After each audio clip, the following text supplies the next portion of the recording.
Bueno, primero que nada, buenas tardes a todos. Quiero agradecerle primero al Ministerio de Educación de la provincia de Córdoba que hizo posible mi viaje hasta aquí y agradecerles a todos ustedes la presencia porque sé que muchas veces hay cosas más urgentes por lo menos para hacer. Así que es un placer estar hoy dialogando y charlando con ustedes. Y espero que sobrevivan a lo que es el horario post-almuerzo y post-mimo, porque yo no sé moverme ni puedo hacer ningún gesto en particular. Lo que quería es empezar la charla de hoy mostrándoles un video.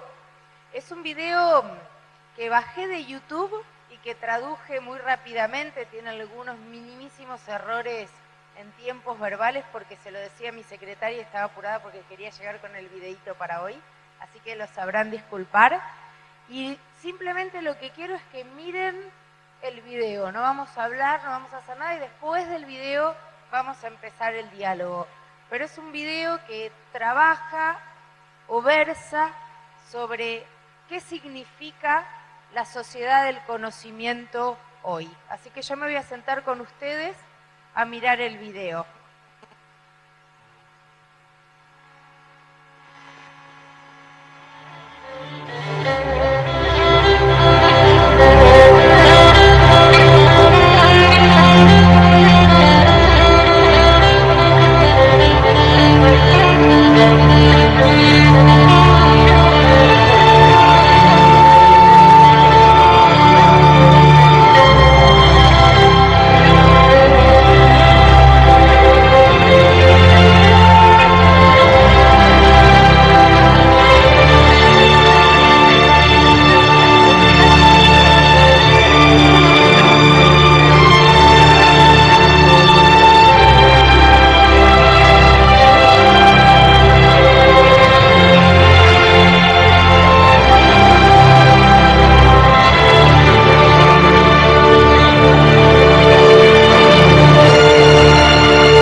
impresionante, ¿no?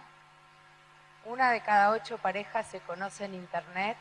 Los trabajos y puestos de trabajo que se van a, digamos, que la gente va a tener en el 2010 no existían en el 2004. Nuestros chicos van a trabajar con tecnología que aún no existe para puestos de trabajo que tampoco existen. Y además, cuando cumplan 38 años, van a haber cambiado de trabajo entre 10 y 14 veces. En Estados Unidos, pero es probable que nosotros, con un tiempo más lento, también.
Ahí termino, impresionante, ¿no?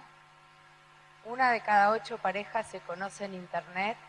Los trabajos y puestos de trabajo que se van a, digamos, que la gente va a tener en el 2010 no existían en el 2004. Nuestros chicos van a trabajar con tecnología que aún no existe para puestos de trabajo que tampoco existen.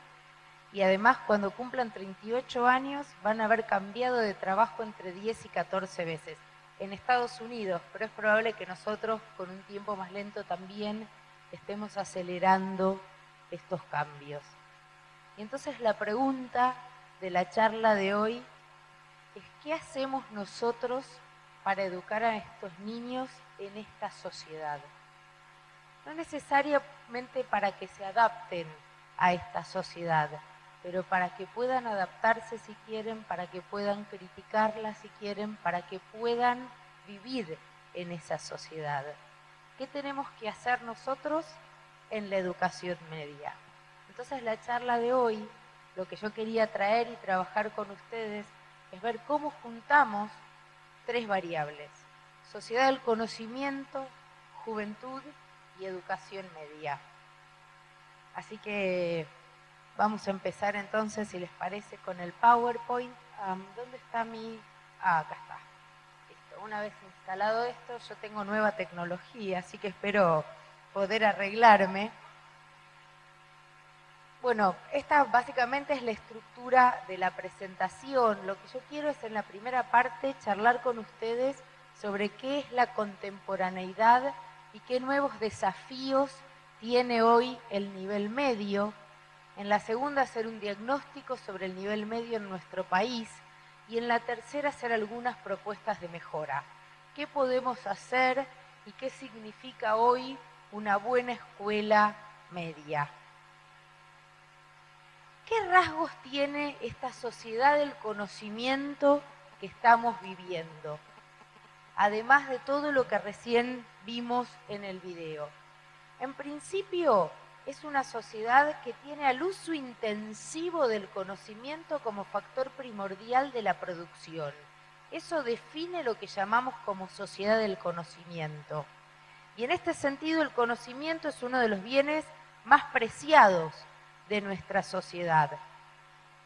Segundo, el desarrollo del conocimiento y la velocidad de su intercambio es tal que por primera vez en la historia se ha transformado en un requerimiento indispensable para producir. Tercero, la construcción del conocimiento ya no es más disciplinar, como lo era antaño, sino que está relacionada con la construcción de campos de saber interdisciplinarios. Tercero o cuarto, hay un avance constante del desarrollo tecnológico, pero ese avance es muy desigual. La red electrónica conecta, pero también deja desconectada a una serie de lugares específicos con características físicas, esto es el espacio de los lugares. No voy a ahondar, digamos, en estos conceptos de Castells, pero lo que me interesa es entender cómo, digamos, el avance constante del desarrollo tecnológico es muy desigual y lo que hace es abrir más brecha entre quienes pueden acceder y quienes no. Quinto, estamos frente a procesos de globalización económica, pero estos procesos de globalización económica son también procesos de globalización culturales, no son solo económicos. Estamos también frente a la transformación de una noción del concepto de ciudadanía. Durante décadas, durante siglos, la ciudadanía fue un concepto vinculada al Estado-nación. Pero hoy hay que agregarle una nueva dimensión a la ciudadanía, que es la ciudadanía global, la ciudadanía de estar en el mundo. Y una de las diferencias más importantes, curriculares, entre lo que se enseña en las escuelas medias para chicos que, digamos, que van a escuelas de élite y a los que no, es el concepto de globalización. Aprenden mejor un segundo idioma, aprenden mejor a manejar nuevas tecnologías, trabajan mucho más sobre lo global y menos sobre lo local. Y esto es importante tenerlo en cuenta a la hora de definir cómo vamos a conceptualizar la ciudadanía. El consumo es un eje central de la vida social y la marginalidad social es un producto de este consumo, obviamente, digamos, marcado por las leyes del mercado. Y hay mucha dificultad de construir sentidos. Todo tiende, como dice Bauman, a la fluidez y la inestabilidad. A ver, ¿cambio desde acá? Sí. ¿Cuáles son los cambios entonces más importantes que frente a esta realidad enfrenta la educación? El primero es que el conocimiento deja de ser lento, deja de ser escaso y deja de ser estable. Eso significa que los programas que antes nosotros podíamos mantener más o menos con una lógica durante 5 o 6 años, hoy tenemos que estar revisándolos permanentemente si no queremos que queden muy desactualizados o si nos interesa agregar, modernizarlos, en fin. Y además que no quede, digamos, desactualizado en el sentido que no diga o que no enseñe conocimientos que pasan a ser falsos, ¿no? Porque el avance de la ciencia hace que a veces ciertas teorías queden perimidas. Obviamente deja de ser escaso el acceso al conocimiento o a cierto tipo de conocimiento, no a todo el conocimiento, es masivo. Hoy los chicos acceden a mucha más información que la que accedíamos nosotros y por supuesto que las generaciones de nuestros tíos y de nuestros abuelos. Antes, la escuela, digamos, tenía que transmitir información porque en 1880 el papel era carísimo, los diarios circulaban con tenían una circulación mucho más restringida, no había radio, no había tele, y a veces los chicos tenían que escribir sobre pizarra por lo caro que era el papel. En ese contexto el chico tenía que desarrollar la memoria sí o sí porque no había otro lugar donde guardar el conocimiento. Y se informaba a partir de lo que les decía la escuela, la familia o la iglesia. Hoy, cuando un chico de 6 años llega a la escuela primaria, no ya media, sobre sexualidad, por ejemplo, sabe mucho más que nosotros. Porque solo prender la tele y escuchar algún programa, ya no post 10 de la noche, sino anterior. Pero entonces, ¿cuál es la función de la escuela? ¿La escuela deja de ser importante? No, es todavía más importante. No es una institución monopólica, porque ahí la escuela compite con otras agencias educadoras. Y llamo agencias educadoras a la televisión. No sé si son buenas educadoras o si educan con la moral que uno quisiera, pero educan. Y hay que reconocerles esta capacidad de educar. Y la escuela compite con esas agencias y en este sentido la escuela hoy se puede casi considerar una institución contracultural, porque va en contra de los valores que proclama la tele o que muchas veces proclama la radio o que se ven, digamos, en la sociedad. La escuela, además, ya no es más el único canal, como dije antes, mediante el cual las nuevas generaciones entran en contacto con el conocimiento y la información. Ya no es más el santuario del saber. Y en este sentido, la palabra del profesor y el texto escrito dejan de ser los soportes exclusivos de la comunicación. Las tecnologías tradicionales, además, no pueden ser y no son las únicas disponibles para enseñar y aprender. La educación ya deja de identificarse solo con el ámbito del Estado-Nación e ingresa a ella también a la esfera de la globalización, y obviamente la escuela no opera en un medio estable. Los contextos en donde operan nuestras escuelas cambian muy rápido, para bien o para mal. Pero hoy los chicos que tenemos pueden no tener nada que ver con los chicos de mañana, ¿sí? Entonces la pregunta es, ¿cuáles son los desafíos de la escuela como transmisora de la cultura en el contexto actual? En primer lugar, la escuela ya no es más el único lugar de legitimación del saber y, digamos, hay una multiplicidad de saberes que circulan por otros canales. Esta diversificación por fuera de la escuela es uno de los retos más fuertes que el mundo de la comunicación le plantea al sistema educativo. Frente al maestro, dice la frase de Barbero, que sabe recitar muy bien su lección, hoy se sienta un alumno que por ósmosis con el medio ambiente comunicativo se haya empapado de otros lenguajes, de otros saberes y de otras escrituras que circulan por la sociedad.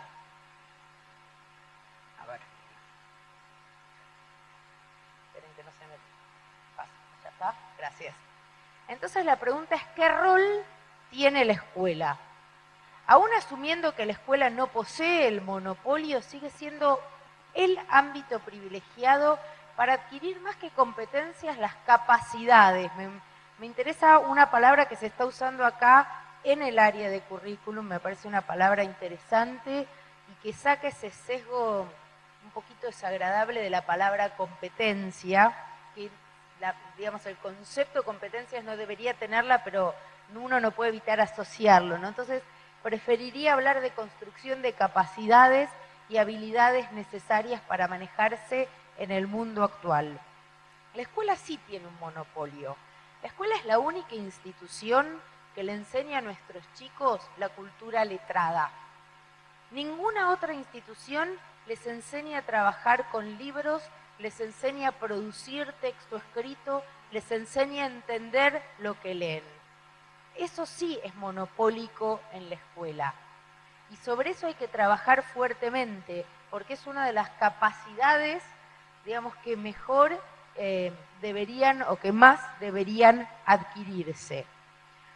Entonces decimos, la transmisión de la cultura letrada y formación de personas y ciudadanos sigue siendo una función indelegable, pero la sociedad del conocimiento le impone nuevos desafíos. A ver si me pasa. ¿Pasó? Ahora, además de que esta escuela tenga que trabajar en una sociedad del conocimiento, la escuela de hoy tiene que trabajar con otro tipo de personas diferentes a las personas con las que trabajaba en 1880. Cuando la escuela media se crea por Mitre en 1880, piensen que era una escuela para adultos. A la escuela media solo asistía el 3% de la población. Y era ese 3% que iba a ir a la universidad o que iba a formar parte de las burocracias del Estado.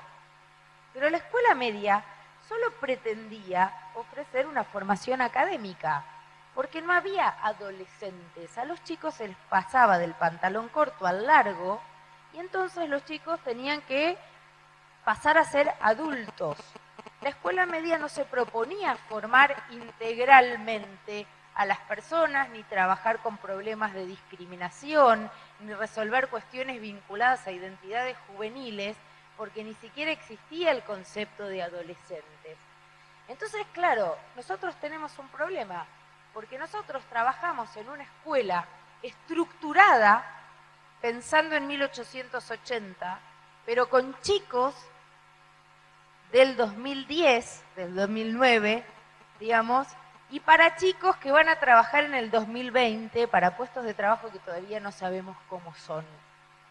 Es muy difícil, yo creo que es el nivel de mayor complejidad en la actualidad, porque necesita enfrentar cambios importantes en su estructura y organización, y bien lo saben ustedes. O sea, digamos, los profesores de la escuela media, a veces cuando la gente dice, se queja de los profesores, yo digo, miren, los profesores de la escuela media están entre la espada y la pared. ¿Por qué? Porque tienen que resolver problemas, por ejemplo, de convivencia de los chicos. Tienen que resolver problemas donde los tienen que enseñarle a pensar a los chicos, y enseñar a pensar requiere tiempo, pero a su vez tienen superiores que les exigen el cumplimiento de un programa muchas veces enciclopédico.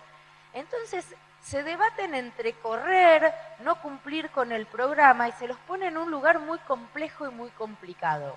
Por eso es tan importante una reforma en este nivel.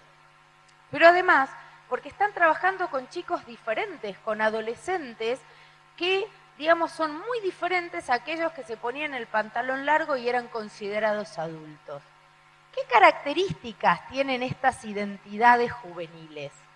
Primero, que son variadas y muy complejas simbólicamente. Y nosotros muchas veces en cada aula trabajamos con varias identidades. No están separadas del contexto socioeconómico y cultural en el que viven los jóvenes, y hay consumos culturales vinculados a las clases más altas y otros vinculados a las clases populares.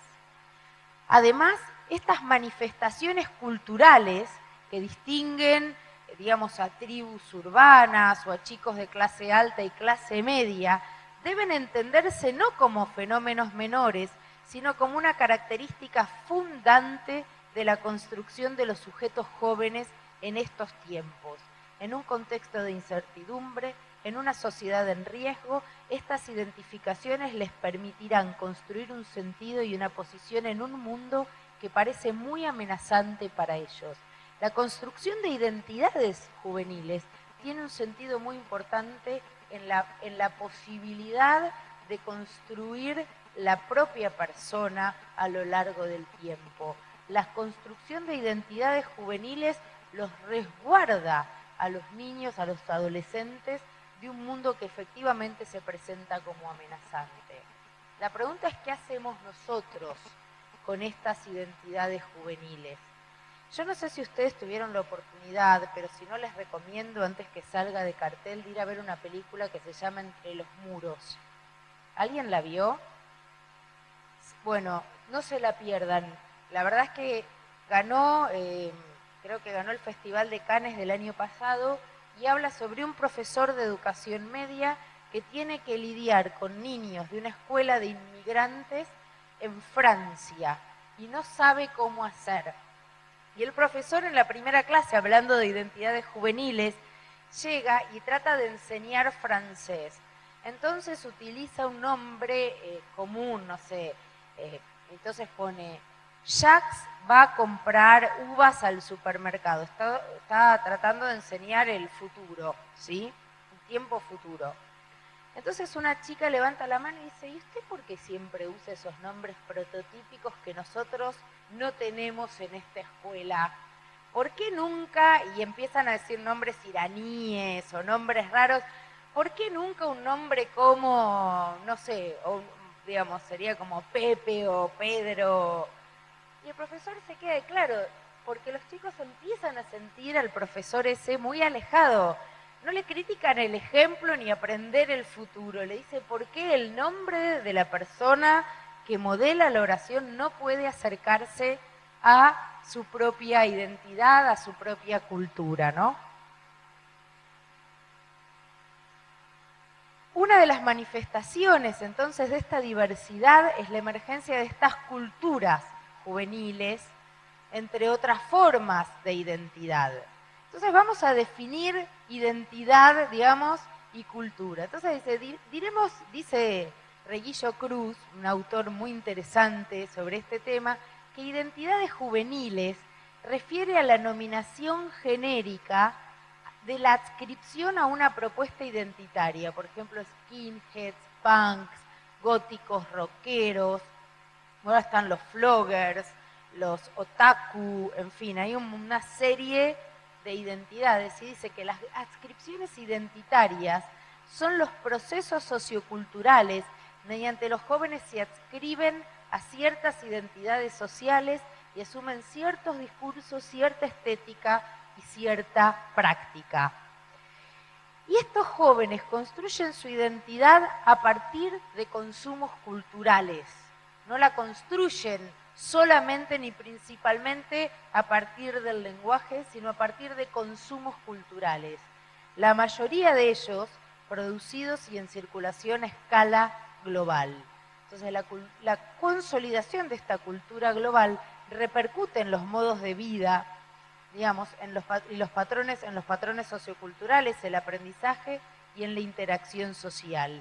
Y estas identidades no son necesariamente nacionales, sino que provienen de esta cultura global.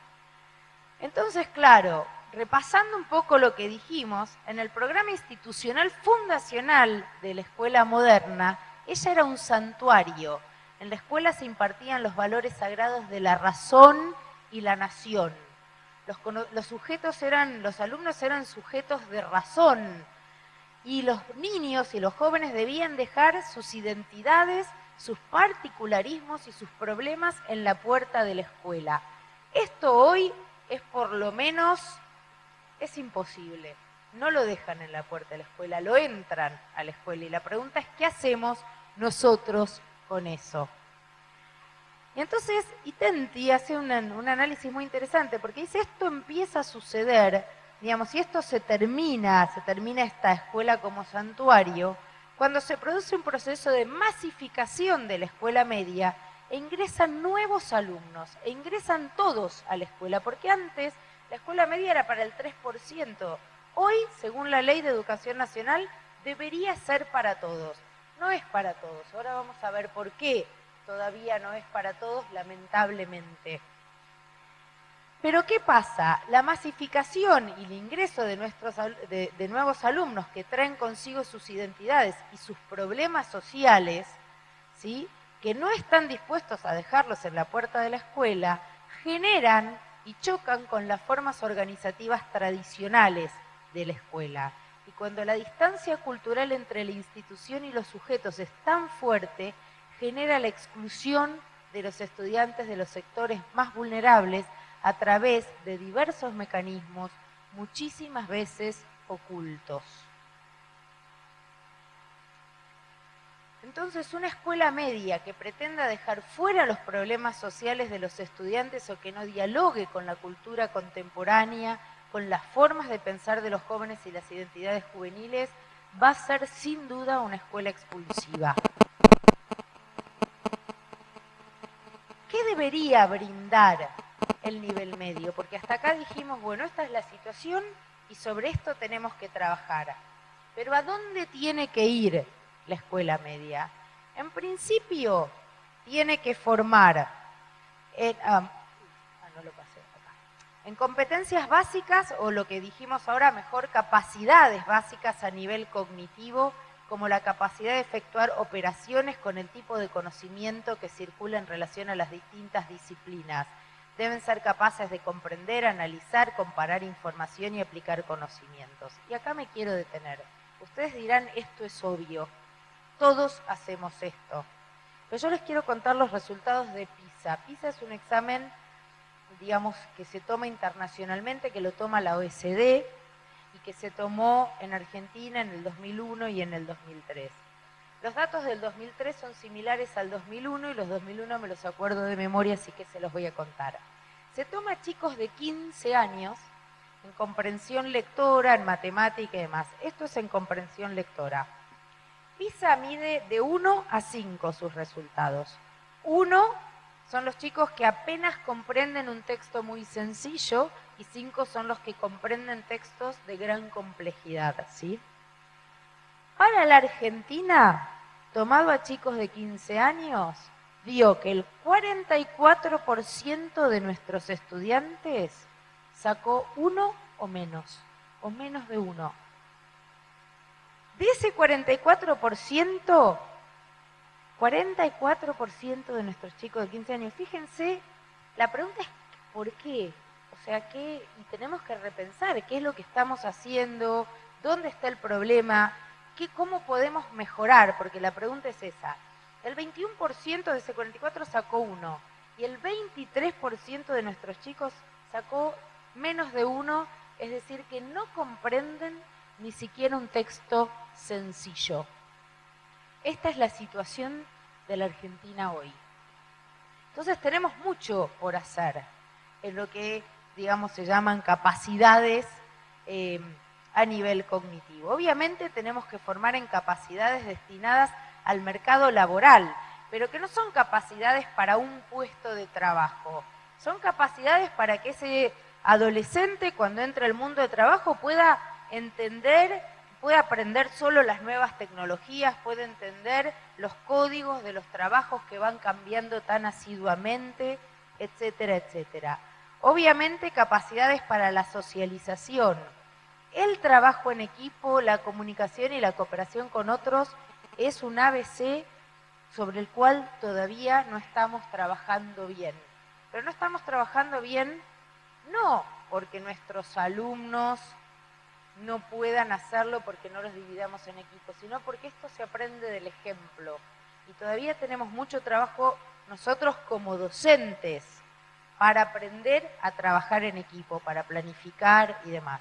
Yo no soy maestra de media, soy maestra de primaria. Y siempre cuento una anécdota cuando estaba frente a un curso y las maestras de primaria se suelen reír, pero espero que a ustedes les sea similar la frase. Supongamos que estamos en una escuela y viene una directora y le dice, Marta, a la maestra de quinto, estoy un poco preocupada porque veo que los chicos tienen en el cuaderno recién fracciones de medio y de un cuarto. Esto es contenido de tercero, como mucho cuarto grado. No entiendo por qué todavía estás enseñando esto acá. ¿Qué le dice la maestra a la directora? La culpa no es mía. ¿Vos viste cómo enseña la de cuarto? Entonces supongamos que la directora va y le habla a la maestra de cuarto y la de cuarto le echará la culpa a la de tercero a la de segundo. Resulta que la culpa de todos los males de la humanidad lo tiene la abuela del nene, ni siquiera la madre. Entonces la pregunta es, ¿cómo hacemos nosotros? En la secundaria esto se da en las materias. Se repiten contenidos, no se articulan docentes de un primer año con uno de segundo en la misma materia. Acá me hacen cara de que es así. Entonces, y no trabajamos bien en conjunto, hay muchas internas, peleas personales y tal, me gusta, no me gusta. Bueno, a esto hay que aprender, a trabajar en equipo se aprende. No se aprende con grandes teóricos, sino que se aprende sabiendo armar una agenda, sabiendo tener objetivos para la escuela. Ahora vamos a ver un poquito más adelante cómo trabajamos con esto. Pero trabajar en equipo es central, porque ningún chico aprende a pensar si todos los maestros no se alinean para enseñar lo mismo, si todos los profesores no se alinean. Yo a veces me pregunto, ¿cuál es la necesidad de trabajar en tantas materias si el conocimiento hoy es interdisciplinar? ¿Por qué trabajamos en compartimentos tan estancos? ¿O se podría semestralizar las materias y trabajar con algún colega en historia y geografía para que la historia y la geografía tengan algún sentido combinado? ¿Se podrían buscar otros modos para que el horario no sea tan estricto? ¿Se podría pensar cómo enseñar a pensar?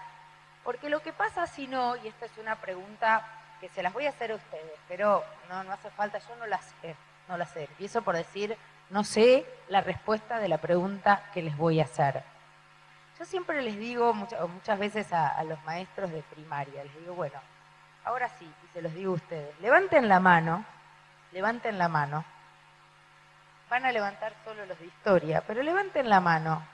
Aquellos profesores que se acuerden, sin repetir y sin soplar, en 15 segundos, nombres y cargos de los miembros de la primera junta.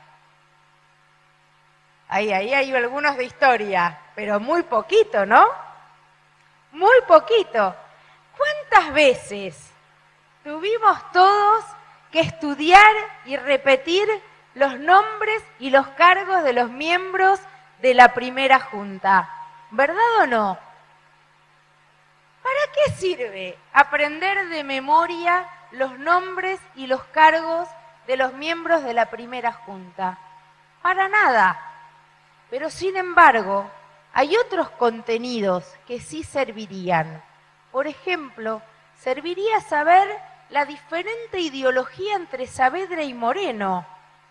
¿Y cómo habrán hecho para consensuar en un país en donde hoy el consenso es tan poco frecuente, estar dos personas con ideologías tan diferentes en un mismo gobierno?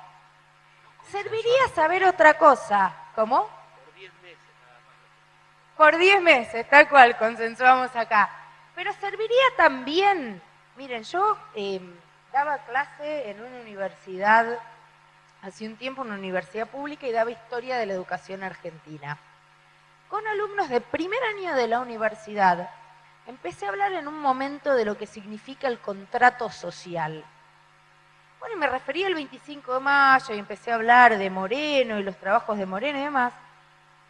En eso dije, no sé por qué, pero me daba cuenta que me miraban con cara de ojos de ¿a dónde estoy? Estaban como flotando. Y entonces le digo, ¿ustedes saben la diferencia entre el 25 de mayo y el 9 de julio? No la sabían. Creían que en el país había habido dos independencias. Yo me agarraba los pelos, decía, ¿no sería mucho más importante poder hacerles entender a los chicos que el 25 de mayo de 1810 se dio porque se llevaron preso a Fernando VII de España a Francia? Y que 1816 tuvo que ver con que lo soltaron en 1814, por ejemplo, y que la Revolución de Mayo no es como el dulce de leche. Tuvo mucho que ver con acontecimientos externos. ¿Y por qué esto es importante? Porque si no entendemos cómo se inserta el país en el mundo, qué significaban los procesos de internalización, difícilmente podemos entender lo que hoy son los procesos de globalización. ¿No es mucho más importante y rico? ¿Por qué no enseñamos eso? No enseñamos porque a veces nos corren con los programas, porque es más fácil. Es más fácil enseñar sin intentar que el otro aprenda. Miren, es más fácil pedirle a los chicos que se aprendan de memoria los nombres de los miembros de la primera junta que tratar de enseñarles a leer libros de historia interesantes y que no sean manuales de texto. Aunque sea un libro en todo el año, entero. Sin embargo, si esos chicos no aprenden a leer un libro, a mí me acuerdo, yo tuve una muy buena profesora de historia en tercer año que me hizo leer un librito que se llamaba Las ciudades de la Edad Media. Me cambió la cabeza.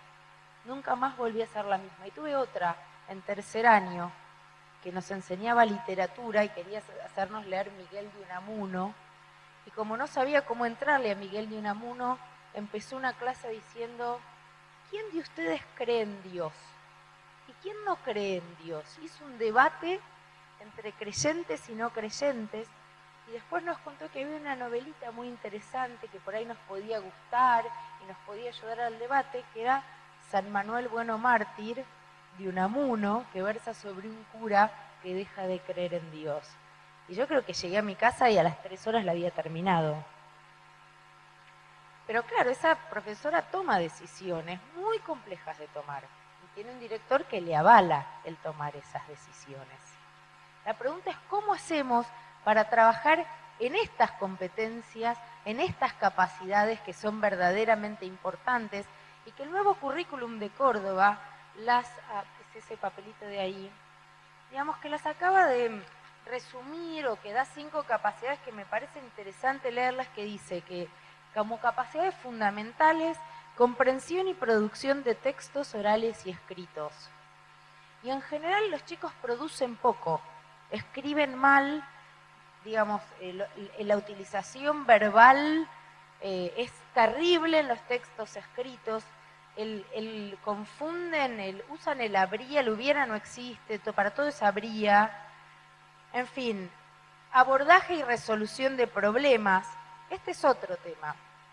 En matemática, con las pruebas también internacionales y nacionales, lo que se observa de nuestros chicos, del caso de los chicos argentinos, es que resuelven cuentas, las cuentas las resuelven bien, pero cuando uno les pone un problema, no son capaces de resolverlo, tienen mucha dificultad para resolver problemas. Y yo siempre digo que para resolver las cuentas existe la calculadora, pero ninguna calculadora le va a decir qué operaciones tiene que utilizar para resolver problemas. Y además es típico, nunca damos problemas con datos de más. Nunca damos problemas con datos de menos que no se puedan resolver. Sin embargo, una de las cosas que más tenemos que enseñarle a nuestros chicos es a manejar información, a distinguir la información de la verdadera de la falsa, la información espuria de la información útil, la interesante de la superflua, ¿sí? Obviamente también hay que trabajar en competencias digitales. ¿Qué necesita un egresado del nivel medio en la sociedad del conocimiento sintéticamente? Y yo creo que acá hay dos grandes logros o sentidos que tiene la educación. El aprender a aprender, que tiene que ver con esta formación de capacidades, pero además permitir que ese chico pueda seguir estudiando solo a lo largo de toda la vida. Y el aprender a vivir juntos, porque nosotros hoy vivimos en una sociedad muy excluyente. Ya no es solo una diferencia entre obreros y capitalistas, sino entre gente que no tiene trabajo, que está en el margen del margen, y los que están adentro del sistema. Y la inclusión de aquellos que están en el margen al sistema requiere voluntad política, y para lo cual necesitamos tener ciudadanos con conciencia de lo que significa vivir en una sociedad democrática. ¿Qué está pasando en la Argentina hoy? Vamos a ver algunos números sobre la escuela media en la Argentina. Fíjense este dato, la tasa de no promoción para el total país. Para el polimodal era de 14 puntos en el 96 y pasó a 27 en el 2004. Y en todos los datos para eje 1 y 2 también sigue aumentando. Pero miren la diferencia, miren cómo sigue habiendo cada vez más exclusión en el sistema. La tasa de repitencia pasó de 5,6 a 7,5. Y esto porque es el general. La tasa de abandono interanual en el polimodal es sinceramente preocupante. Pasa del 15 al 19,7.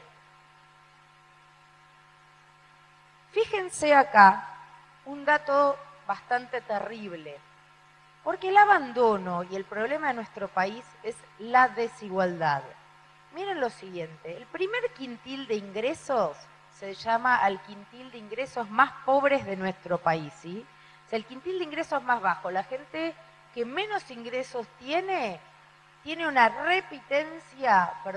un abandono del 30%. O sea, 30% de los chicos del nivel de ingresos más bajos desertan, abandonan el nivel medio, versus el 6,7% del quintil más rico en nuestro país.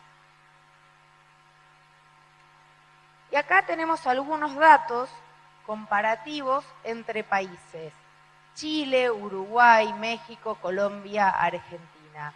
Argentina está bajando posiciones respecto de los países latinoamericanos y obviamente está muy mal respecto de los países promedio de la OCDE. Fíjense que esto es -1, o sea, bajo 1 o 1. Y fíjense que entre bajo 1 y 1 tenemos casi el 60% de la población. Para el PISA 2006, ¿no? O sea, miren cómo vamos perdiendo posiciones. Lo mismo sucede, uno es para lengua y otro es para matemática. Matemática. El anterior era lengua y este es de matemática. Y fíjense, entre bajo 1 y nivel 1, cómo Argentina tiene a más del 50% de la población, ¿no? Hay 6 niveles. No son pocos los niveles.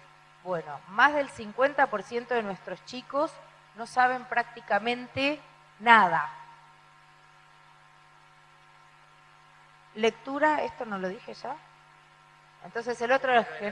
el primero era de ciencias y este es entonces lectura, perdón.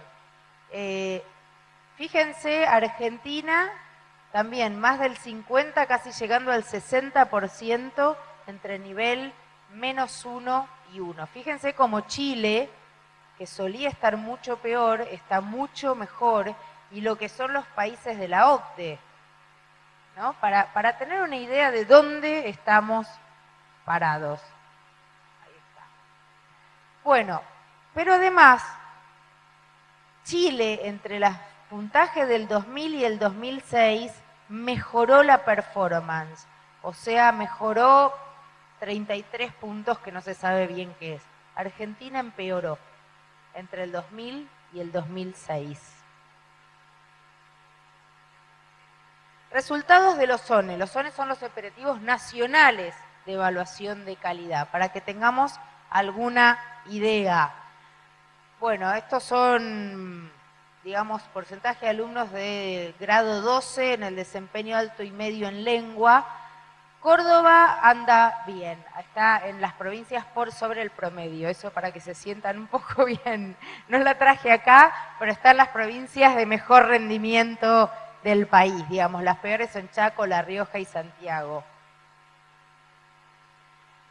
Bueno, esto es para matemática, mejor y peor situación provincial. ¿Qué podemos hacer? Y esta es la otra parte de la charla. Les prometo que voy a ser rápida y breve. ¿Qué podemos hacer? En principio, digamos, tenemos que tener una escuela secundaria acorde con la cultura contemporánea y a la vez inclusiva de todos los jóvenes y las jóvenes. Entonces, tenemos que revisar la estructura disciplinar. A pesar de la modernización curricular, la escuela media sigue conservando una matriz enciclopédica como colección de disciplinas con poca integración entre sí. La propuesta sería revisar la organización curricular. No estoy muy segura. Yo creo que para poder hacer una reforma a la escuela media hay que hacer una gran consulta entre los docentes. Que solo un insensato se pondría a hacer una reforma sin realmente llamar a un debate serio. Pero sabemos qué es lo que tenemos que hacer. Obviamente la escuela media sigue estando organizada con la preeminencia de la cantidad de contenidos en detrimento de la enseñanza de capacidades, y la propuesta es trabajar a partir de la enseñanza de capacidades y también poner un fuerte énfasis en el aprender haciendo y en los contenidos procedimentales.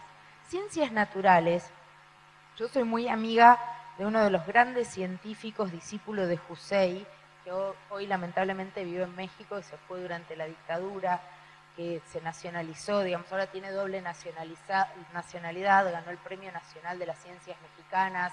Todos los científicos acá lo conocen, se llama Marcelino Cereijido. Y él me decía, Silvina, América Latina, me pedía que le diera más importancia a las ciencias naturales, ¿no? Entonces me explicaba por qué las ciencias naturales tienen que tener un lugar importantísimo en el currículum. Y me decía, Silvina, el problema es que tenemos que enseñarles a los chicos a pensar con evidencia, porque si no, nunca vamos a salir del realismo mágico latinoamericano. Y yo siempre cuento un ejemplo muy simpático, un ejemplo mío, personal, digo, para que se diviertan un poco. Vieron que hace, no sé, hay un tiempo, no sé si acá en Córdoba, pero me imagino que sí, salió una publicidad de eso, llame ya, cómprese todo. Bueno, era un producto maravilloso que decía que había una baba de caracol ¿La vieron? Las mujeres por lo menos, bueno, no soy la única, pero miren esto. Y te aparecía una mujer toda arrugada y después una mujer espléndida que no tenía ni una arruga, ni una ojerita, nada. Yo misma, en un momento dije, ¿y servirá? ¿Será cierto? Después paré y dije, bueno, basta, Silvina, no tenés un doctorado para pensar que la baba de corazón del caracol va a sacar las arrugas. Pero imagínense nuestros chicos, o gente que no tienen doctorado, que es lo más normal de todo el universo. La gente cree que ese producto le puede sacar las arrugas y la publicidad lo vende. ¿Cómo sacamos a nuestro país de ese realismo mágico? Porque la publicidad va a seguir existiendo. La pregunta es cómo hacemos que los chicos se puedan reír de ese producto, las chicas y las señoras grandes cuando crecen sobre todo, y puedan entender que comprando eso no se van a sacar las arrugas de la cara. O sea, lo olviden. Para demostrar cualquier cosa o para trabajar con una hipótesis. Y esto es lo que les va a permitir distinguir entre algo que sea verdadero y la baba de caracol. ¿Se entiende? Y esto es central para trabajar, digamos, en esta idea de que significa contenidos procedimentales, ¿sí? ¿Pasó? No. Ahí está. Bueno, obviamente tenemos que trabajar con nuevas tecnologías, pero no como disciplina aislada, sino como un medio para aprender, obtener información y resolver problemas. Obviamente tenemos que empezar especialmente, hay localidades en nuestro país, muchas, más de las que nosotros creemos, que no tienen ni un cine, ni un club, ni un lugar de esparcimiento y no tienen biblioteca popular. ¿Qué hacemos en esas localidades? Lo que correspondería, lo que sería interesante, una propuesta que a nosotros nos dio muy buen resultado para bajar las tasas de suicidio infantil y adolescente, es abrir el contraturno como centro cultural y abrir la escuela de lunes a lunes. Obviamente tiene que aprender, la escuela media tiene que acompañar, digamos, una formación madurativa. Y acá para mí una figura central es la del profesor tutor. El profesor tutor, que es una figura ya probada en el país con el proyecto 13, ha dado grandes resultados para el seguimiento de adolescentes y para evitar las increíbles tasas de abandono y repitencia que tenemos en el nivel. Y por supuesto, como tenemos que incluir nuevos contenidos como inglés, enseñar a pensar y nuevas tecnologías, tenemos que intentar bregar, pelear por la extensión de la jornada escolar para todos. ¿Saben que todos los países que tienen buenos resultados en las pruebas internacionales de evaluación de calidad, todos tienen jornada extendida completa? Porque todo lo que tienen que aprender hoy los chicos no se aprende en 4 horas. Esto me matan. En general los políticos me odian cuando digo esto porque es caro. Extender la jornada escolar significa aumentar más el presupuesto educativo. Pero bueno, la educación es cara.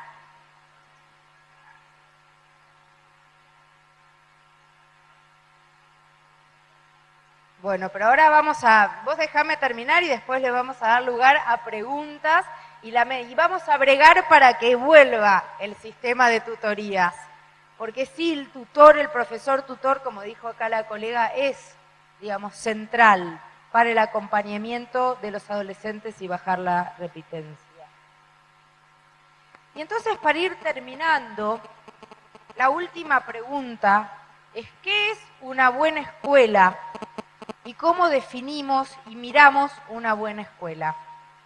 Primero, una buena escuela es aquella en donde todos los alumnos pueden ingresar sin ser discriminados y no se distingue los mejores al turno de mañana y los peores al turno tarde. Los turnos se tienen que hacer por sorteo. Segundo, todos los alumnos se pueden graduar en tiempo y forma. ¿Qué significa en tiempo y forma? sin repetir, sin abandonar, o con la menor cantidad. Entiendan que esto es un modelo, obviamente. O sea, a ver, no serviría de nada hacer promover a los alumnos si no saben, ¿sí? Todos los alumnos tienen que poder continuar con éxito los estudios superiores. Lo hagan o no lo hagan, toda escuela secundaria tiene que darle a los chicos la posibilidad de seguir con éxito el nivel superior de estudios, universidad o terciario no universitario. Cuarto, todos los alumnos tienen que adquirir las capacidades necesarias para insertarse en el mercado laboral. Todos los alumnos, y para la vida social y cívica, esto lo agregaría acá, todos los alumnos tienen que ser reconocidos y respetados en sus características sociales y culturales. Todos los alumnos tienen que aprender conocimientos socialmente significativos y todas las alumnas y los alumnos tienen que disfrutar del conocimiento y aplicarlo a nuevas situaciones. Y voy a remarcar disfrutar el conocimiento. Cuando a alguien le dicen, ¿por qué tenés que estudiar? Dicen, pues si no estudias no vas a conseguir trabajo, vas a conseguir un mal trabajo. La verdad es que el estudio va mucho más allá que el trabajo. El estudio permite ofrecer una mejor calidad de vida para todos los chicos. Permite que en vez de mirar tele todo el fin de semana, los chicos lean, los chicos practiquen un deporte, los chicos escuchen buena música. La educación da una mejor calidad de vida porque permite entablar un debate de ideas sin llegar a las manos. Las manos aparecen cuando no hay posibilidad de verbalizar el conflicto, ¿sí? Y esto es una buena escuela. Y por último, para terminar, les voy a citar una frase que a mí me gusta mucho de Oscar Terán. Oscar Terán fue un gran historiador argentino que falleció el año pasado. Y Oscar Terán decía así, él decía que el optimismo, que aquellos que creen que vamos a salir adelante y que está todo bien, él decía, el optimismo es un sentimiento bobo. Decía, para todos aquellos que eran, decía así, el optimismo es un sentimiento bobo. Decía, pero, el pesimismo convoca a la pereza intelectual. Y a mí me encantó porque yo dije, qué claro, un pesimista, uno que en Argentina nos encanta. Y saben que este país no cambia nunca, todo está mal, todo no vale la pena. Entonces voy, miro tele, me quedo en mi casa y no escucho y no me involucro y no trabajo porque como todo está mal, y es verdad, ser pesimista implica un movimiento de pereza intelectual. Y él dice, a mí me gusta la esperanza. Citando a Octavio Paz, decía Oscar Terán, a mí me gusta la esperanza, porque la esperanza es aquel sentimiento de la persona que sin saber si va a conseguir el objetivo, busca los medios racionales una y otra vez para encontrarlo. Él, digamos, es como si uno estuviera en un barco que se va hundiendo, el optimista diría el barco no se hunde, pero se queda parado en la proa y el barco se va a pique, porque digamos que el barco no se hunde, el barco se hunde igual. El que tiene esperanza busca el modo, busca si hay que tapar los agujeros, busca un tachito para sacar el agua, no sabe si el barco se va a hundir o no, pero no para, no cesa en la búsqueda para evitar el hundimiento del barco. Y a mí este movimiento de esperanza, y después voy a terminar, me hace acordar mucho a un ensayo de Camus que habla sobre el mito de Sísifo. ¿Ustedes lo escucharon? Bueno, Camus dice, ¿cuál es el sentido de la vida? Se pregunta por el sentido de la vida. Y él toma el mito de Sísifo. Sísifo fue condenado por los dioses a cargar una piedra hasta la cima de la montaña, sabiendo que una vez que la piedra llegue a la cima, se iba a volver a caer. Entonces Sísifo interminablemente subía la piedra y la piedra se caía, pero cada vez que Sísifo subía la piedra lo hacía con alegría. Y entonces todos los dioses miraban asombrados, digamos, ese quehacer. Y la esperanza es un movimiento así. Uno cree que alguna vez la piedra no se va a caer y la lleva con toda la alegría de pensar que puede ser, inteligentemente y buscando alternativas, que esta vez la piedra no se cae. Y entonces Oscar Terán dice que quien conoció la esperanza la busca entre todos los hombres y entre todas las mujeres. Y con esto termino, nada más y muchas gracias. Muchas gracias.